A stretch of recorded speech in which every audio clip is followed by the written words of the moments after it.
Assalamualaikum warahmatullahi wabarakatuh. Sebelumnya izinkan saya untuk memperkenalkan diri. Nama saya Dwi Utami, saya dari angkatan 2019. Nah, di video ini saya mau membahas tentang kas dan rekonsiliasi bank. Oke, jadi langsung saja. Yang pertama secara definisi. Ada kas dan setara kas.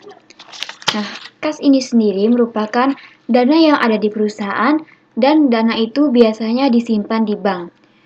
Nah, kas ini terdiri dari rekening giro, cek atau bilet giro yang diterima, serta wesel bank. Kas inilah yang biasanya itu digunakan untuk pengeluaran kegiatan operasional perusahaan. Kemudian yang kedua ada setara kas. Nah, setara kas ini merupakan investasi yang sifatnya sangat likuid atau mudah dicairkan, berjangka pendek, dan yang dengan cepat dapat dijadikan kas dalam jumlah tertentu tanpa menghadapi risiko perubahan nilai yang signifikan. Nah, jadi dalam investasi di setara kas ini, perubahan nilainya itu, kenaikan dan penurunannya itu sangat kecil sehingga dapat mengurangi risiko perubahan nilainya. Nah, kemudian yang kedua ada kas kecil. Kas kecil ini sendiri merupakan dana yang dibentuk untuk pengeluaran yang sifatnya itu mendadak atau rutinan. Di dalam kas kecil ini ada dua metode. Yang pertama metode impres dan metode fluktuasi. Metode impres ini sendiri merupakan dana kas kecil yang rekening saldonya itu tetap atau tidak ada perubahan. Untuk penggunaannya seperti ini. Jadi, yang pertama itu kita membentuk kas kecil dengan jurnalnya kas kecil pada kas. Kemudian untuk pengeluaran dana kas kecil dalam metode impres itu dia tidak dicatat, tetapi hanya mengumpulkan bukti-buktinya saja. Kemudian yang ketiga ada pengisian dana untuk pengeluaran dengan menjurnal macam-macam biaya pada kas. Macam-macam biaya ini contohnya yaitu biaya gaji, biaya listrik dan air, biaya telepon, atau biaya lain-lainnya. Nah, kemudian yang keempat, mencatat penambahan dana kas kecil. Jurnalnya yaitu kas kecil di debit dan kas di kredit. Kemudian yang kedua tadi metode fluktuasi. Nah, kalau metode fluktuasi ini dia kebalikannya dari metode impres. Kalau metode impres itu rekening saldonya tetap, kalau fluktuasi itu dia rekeningnya tidak tetap. Jadi tergantung kebutuhan berapa yang dikeluarkan oleh perusahaan. Untuk penggunanya seperti ini. Jadi pembentukan kas kecil, jurnalnya kas kecil pada kas. Kemudian pengeluarannya itu di jurnal dengan mencatat biaya-biaya di debit dan mengkredit kas kecil. Kalau yang tadi impres itu kan pengeluarannya tidak dicatat. Nah, kalau di fluktuasi itu dia dicatat. Kemudian yang ketiga ada pengisian dana untuk pengeluaran. Jurnalnya yaitu kas kecil pada kas. Dan kemudian yang keempat mencatat penambahan dana kas kecil. Nah, jurnalnya biaya-biaya di debit dan kas di kredit. Nah, selanjutnya ada rekonsiliasi bank. Rekonsiliasi bank ini terjadi karena adanya perbedaan jumlah saldo antara saldo perusahaan dan saldo bank. Nah, apa aja yang menyebabkan perbedaan saldo tersebut? Nah, diantaranya yang pertama, adanya penerimaan yang telah dicatat perusahaan tetapi belum dicatat oleh bank. Misalnya yaitu setoran dalam perjalanan. Nah, setoran ini bisa terjadi karena perusahaan itu sudah mencatatkan penyetorannya tetapi oleh bank itu belum diterima jumlah setorannya. Kemudian yang kedua adanya penerimaan yang telah dicatat oleh bank tetapi belum dicatat oleh perusahaan. Misalnya yang pertama ada bunga yang diberikan oleh bank atas jasa giro perusahaan yang telah diperhitungkan oleh bank.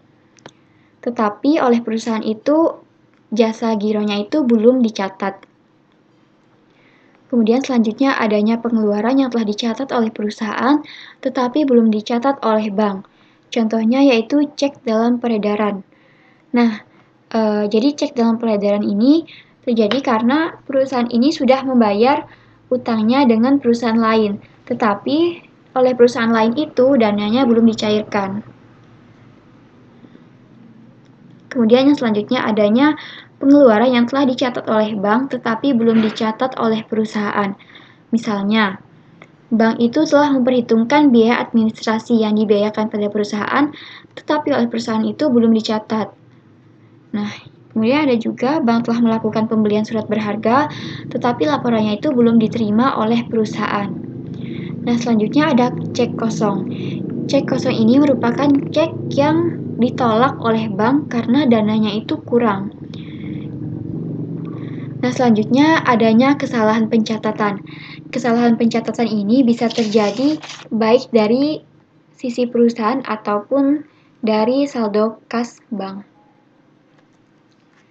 Nah, dalam rekonsiliasi bank itu ada saldo bank yang disesuaikan dengan saldo kas perusahaan, atau bisa juga saldo kas perusahaan disesuaikan dengan saldo bank. Nah, jadi ini ada contoh soal, mungkin nanti bisa dibaca sama teman-teman. Dan ini juga ada pembahasannya. Nah, bagaimana caranya supaya tahu apakah transaksi itu menambah atau mengurangi saldo dari perusahaan atau bank? Nah, jadi di sini. Nah, jadi yang pertama itu transaksi yang menambah kas perusahaan. Yang pertama ada penerimaan yang telah dicatat oleh bank, tetapi belum dicatat oleh perusahaan. Kemudian adanya kesalahan pencatatan, baik itu perusahaan mencatat pengeluaran terlalu besar, atau perusahaan mencatat penerimaan terlalu kecil. Nah, kemudian selanjutnya ada nota kredit. Nota kredit ini contohnya adalah penagihan piutang atau wesel tagih. Kemudian ada juga transaksi yang mengurangi saldo kas perusahaan.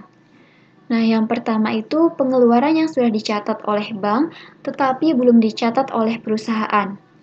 Kemudian ada juga kesalahan pencatatan, baik perusahaan itu mencatat pengeluaran terlalu kecil ataupun perusahaan mencatat penerimaan terlalu besar.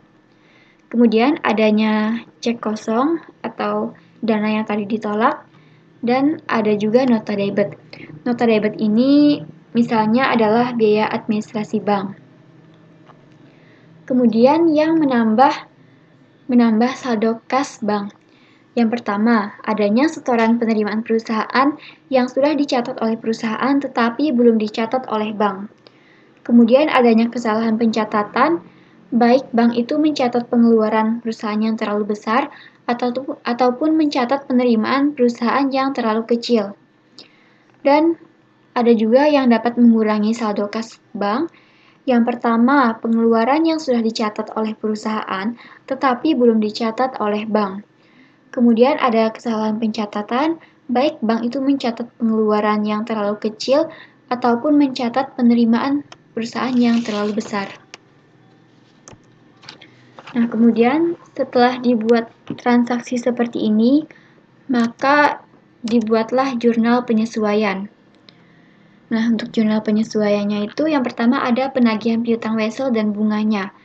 Jurnalnya yaitu kas di debit, kemudian piutang wesel dan pendapatan bunga itu di kredit. Nah, kemudian selanjutnya untuk mencatat penyesuaian jasa giro. Jurnalnya yaitu kas pada pendapatan bunga. Kemudian yang ketiga ada untuk mencatat pembebanan biaya admin. Jurnalnya yaitu biaya administrasi bank pada kas. Kemudian yang keempat untuk mengoreksi kesalahan pencatatan dari penjualan. Jurnalnya yaitu penjualan di debit dan kas di kredit. Kemudian yang kelima untuk mencatat cek kosong. Jurnalnya yaitu piutang usaha pada kas. Nah, untuk jurnal penyesuaiannya itu, jadi yang disesuaikan itu hanya transaksi yang berasal dari perusahaan. Sedangkan transaksi yang berasal dari bank itu tidak perlu dilakukan jurnal penyesuaian. Nah, mungkin cukup sekian video yang bisa saya sampaikan. Saya mohon maaf apabila ada yang kurang jelas, baik pengucapan ataupun penyampaian materi yang saya sampaikan. Dan semoga video ini bisa bermanfaat bagi teman-teman semua. Sekian dari saya. Wassalamualaikum warahmatullahi wabarakatuh.